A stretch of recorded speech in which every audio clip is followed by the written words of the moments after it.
അവൾ സ്ട്രോങ് ആകണമെങ്കിൽ അവൾക്ക് നൽകിയ അനുഭവങ്ങൾ തന്നെയാണ് കാരണം.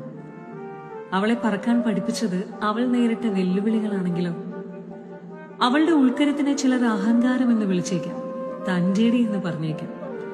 അതിലൊന്നും തളരാതെ നിശബ്ദയായി കണ്ടാൽ മനസ്സിലാക്കാം അവൾ ജീവിതത്തിന്റെ പ്രതിസന്ധികളിൽ തോൽക്കാൻ തയ്യാറാകാത്തതാണ് എന്ന്.